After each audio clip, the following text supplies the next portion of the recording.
IPO तो ऐसा खास पेशकश हमारी रोज बरोज इस गिरते बाजार में क्या ही कहा जाए। थोड़ी बहुत उम्मीदें अब लग रहा है आईपीओ बाजार के ही बची हुई है। बाकी तो बाजार में 3 दिन की रैली से थोड़ा जो उत्साह बना था, आज काफ़ी लोगों का उत्साह ठंडा हो रहा है। कल फ्राइडे है तो फिर से डर जो है वो और बढ़ेगा, क्योंकि हर फ्राइडे हम लगातार बीते जो है गिरते हुए दिखाई दे रहे हैं। लेकिन वेलकम करेंगे हमारी आज की विशेष मेहमान आस्था जैन जी का। हमारे साथ हर्ष भी जुड़ चुके हैं और हर्ष बहुत बहुत धन्यवाद। और आस्था मैम बहुत बहुत स्वागत है आपका।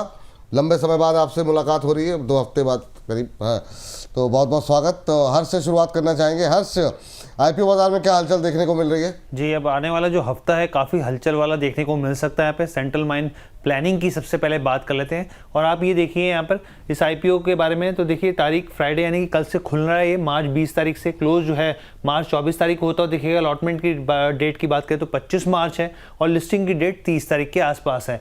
अगर हम लोग आगे बढ़े यहाँ पर इशू प्राइस बैंड की बात करें यहाँ पर, तो अगर आप वहाँ पर देखें तो यहाँ पर एक बार कंपनी के बिजनेस मॉडल के बारे में मैं समझा देता हूँ आपको। चलिए पहले प्राइस बैंड की बात कर लेते हैं। 163 से लेकर 172 रुपीज़ के आसपास है। एक लॉट में 80 शेयर्स होंगे यहाँ पे। अगर इशू साइज की बात करें तो 1842 करोड़ का है, जो कि पूरे तरीके से ऑफर फॉर सेल है। अगर इसके फाइनेंशियल्स को टटोलें यहाँ पर, तो आप देखिए 2023, 24, 25 में कमाई की बात करें यहाँ पर तो करीब 1400 करोड़ से बढ़कर 1700 करोड़ और फिर 2178 करोड़ के आसपास पहुंचते दिख रही है, यानी कि कमाई में बढ़ोतरी है। प्रॉफिट आफ्टर टैक्स में देखें तो लगातार एक जंप आपको दिखता है सिक्वेंशियल बेसिस पर। एबिटा की बात करें तो एबिटा में भी जो है वो यहाँ पर दिखेगा आपको कि हर साल दर साल के हिसाब से यहाँ पे एक अच्छी ग्रोथ देखने को मिल रही है। रिजर्व्स और सरप्लस के मामले में भी एक अच्छी स्थिति 2025 तक करीब 1900 करोड़ के आसपास पहुंचते दिखा है। कंपनी के अगर बिजनेस मॉडल को आप देखें यहाँ पर, तो हम लोगों ने बताया था अपने दर्शकों को कि बेसिकली कोल इंडिया की सब्सिडरी कंपनी है। 1974 में इसका एस्टैब्लिशमेंट हुआ और एक तरीके से कंसल्टेंसी कंपनी है। माइनिंग से लेके तमाम तरह की चीज़ों को लेके कंसल्ट देती है कोल इंडिया को। यहाँ पर करीब 63% मार्केट शेयर है इसका। और अगर हम लोग आगे बढ़े यहाँ पर, तो इसका कुछ जो कंपैरिजन है पीएस कंपनी से वो देख लेते हैं 2025 के हिसाब से। यहाँ पे देखिए सेंट्रल माइन प्लानिंग का अगर रेवेन्यू फ्रॉम ऑपरेशन देखें तो करीब 2000 करोड़ के आसपास है। इंजीनियर्स इंडिया का देखें तो 3000 करोड़ के आसपास है और रिट्स का देखें तो 2218 करोड़ के आसपास है। अगर हम लोग आगे बढ़ते हैं यहाँ पर, तो आप ये देखिए नेट प्रॉफिट में सेंट्रल माइन प्लानिंग के 667 करोड़, इंजीनियर्स इंडिया की 580 करोड़ और रेट्स का 442 करोड़ के आसपास नंबर जो है वो देखने को मिलते हैं यहाँ पर।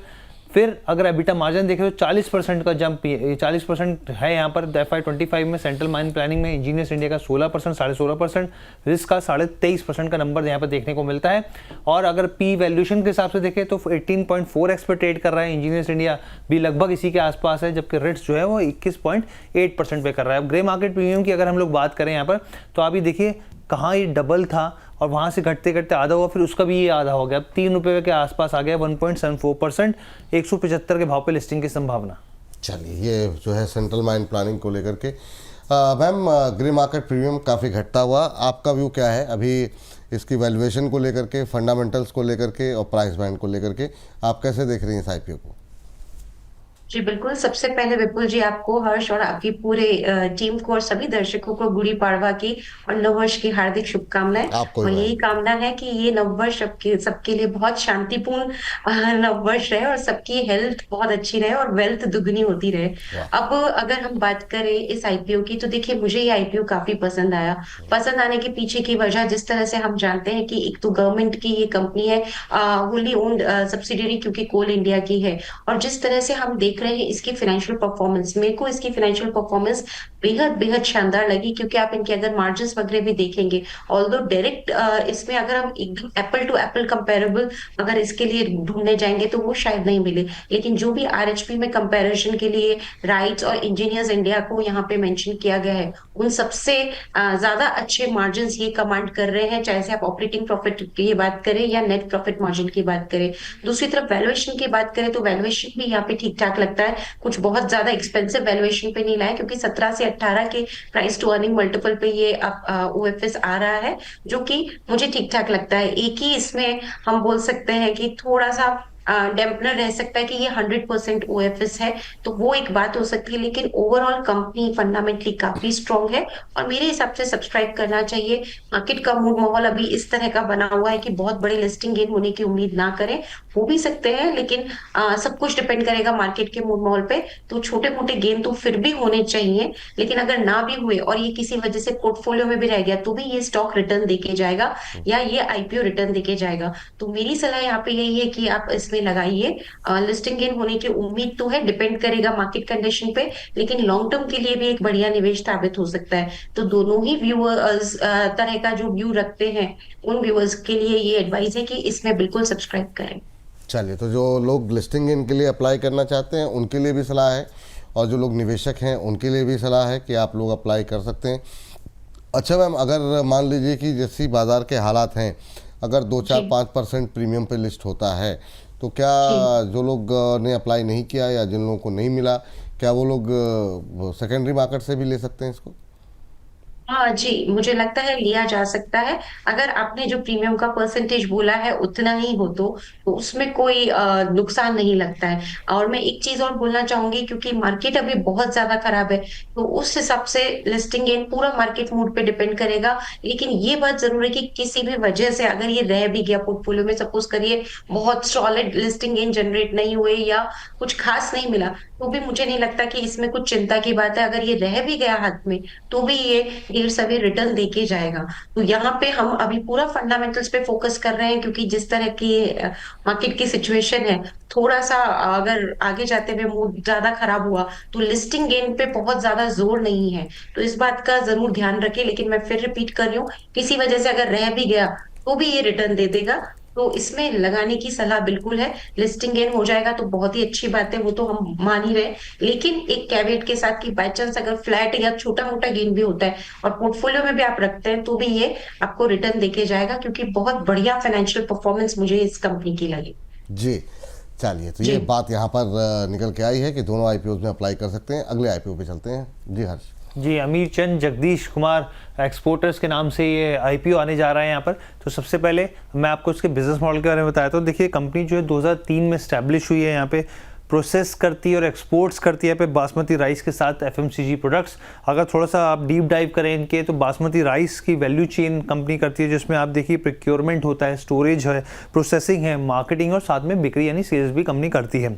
इसके अलावा 2 सेगमेंट में अगर आप इसको बांटें, तो यहाँ पे देखिए बासमती राइस तो है ही है, इसके अलावा कोलम राइस, सोना मसूरी, इडली राइस और पूनी राइस जैसी चीज़ें नाम निकल के आते हैं। और एफएमसीजी में देखें तो आटा, मैदा, जो भी तमाम चीज़ें होती हैं इंपॉर्टेंट, वो इसमें निकल के आती है। इसका ब्रांड जो है वो एरोप्लेन के नाम से है यहाँ पर, और 40 सब ब्रांड्स भी हैं जो कि वर्ल्ड कप, अली बाबा के नाम से भी जाने जाते हैं। यहाँ पे कंपनी सिर्फ भारत के लिहाज से नहीं, बल्कि यूरोपीय देशों में, अमेरिकी, एशिया, अफ्रीका, तमाम तरह के देशों में जो है यहाँ पर वो अपने सामान को एक्सपोर्ट करती है। और अगर आप CAGR के हिसाब से देखें, रेवेन्यू के हिसाब से, जो कि डोमेस्टिक ऑपरेशन से आता है, तो वो करीब करीब 25% के आसपास बन जाता है।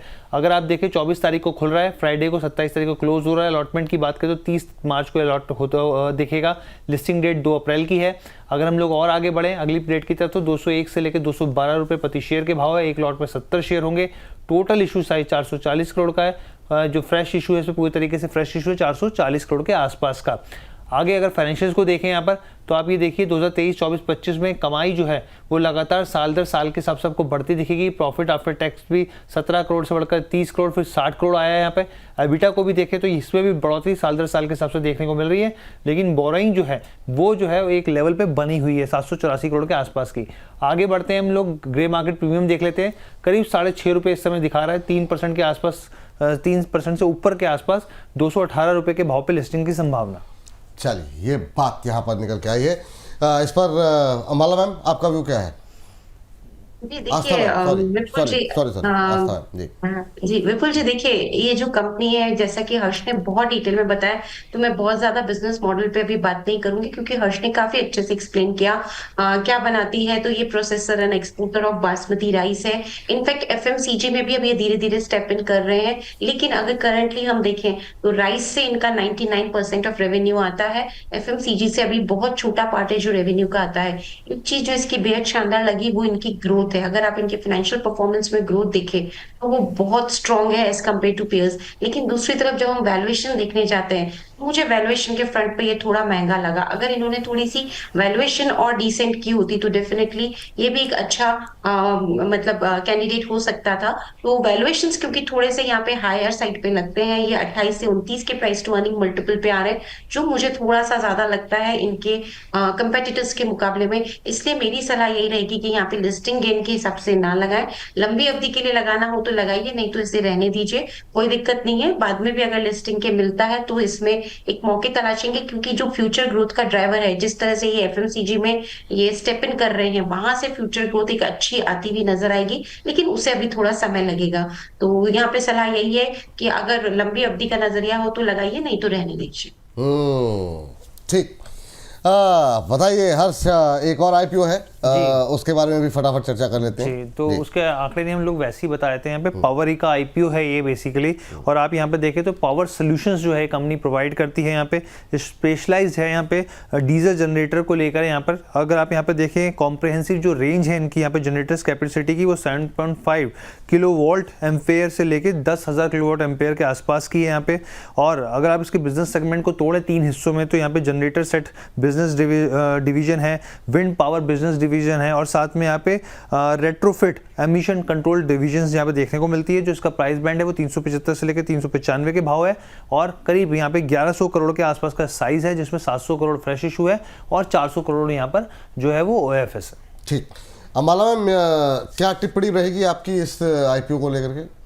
देखिए बिल्कुल, यहाँ पे डीजी सेट्स बनाती है, विंड पावर बिजनेस में भी है। 80% से ज्यादा रेवेन्यू इनका डीजी सेट से आता है, रिमेनिंग विंड पावर बिजनेस से आता है। स्ट्रॉन्ग यहाँ पे जो इनकी पार्टनरशिप्स है वो काफी बढ़िया है। जैसे हम इसमें बात करें तो कमिंस इंडिया हो, हुंडई हेवी हो, जीई वर्नोवा हो, इन सबके साथ इनकी काफी बढ़िया और लंबी रिलेशनशिप है और पार्टनरशिप है। फाइनेंशियल परफॉर्मेंस भी यहाँ पे हमें ठीक ठाक लगी, लेकिन जो एक अच्छा और अट्रैक्टिव पॉइंट मुझे लगा वो ये था कि इन्होंने वैल्यूएशन यहाँ पे रीजनेबल किए हैं, क्योंकि ये प्राइस टू अर्निंग मल्टीपल जो है वो तकरीबन 19 के आसपास ही ला रहे हैं। तो यहाँ पे वैल्यूएशन मुझे ठीक ठाक लगे, इनफैक्ट रीजनेबल लगे एज कम्पेयर टू पेयर्स। तो यहाँ पे भी सब्सक्राइब करने की रेटिंग है। लिस्टिंग गेन के लिए भी लगाइए, लंबी अवधि के लिए भी लगाइए, लेकिन बहुत बड़े लिस्टिंग गेन की उम्मीद ना करें। और वो सिर्फ मैं इसलिए बोल रही हूँ क्योंकि मार्केट का मूड अभी अच्छा नहीं है। तो मार्केट का मूड अच्छा रहा तो अच्छा गेन भी हो जाएगा, लेकिन फिर भी ये एक ऐसा आईपीओ है जहाँ पे लगाना चाहिए।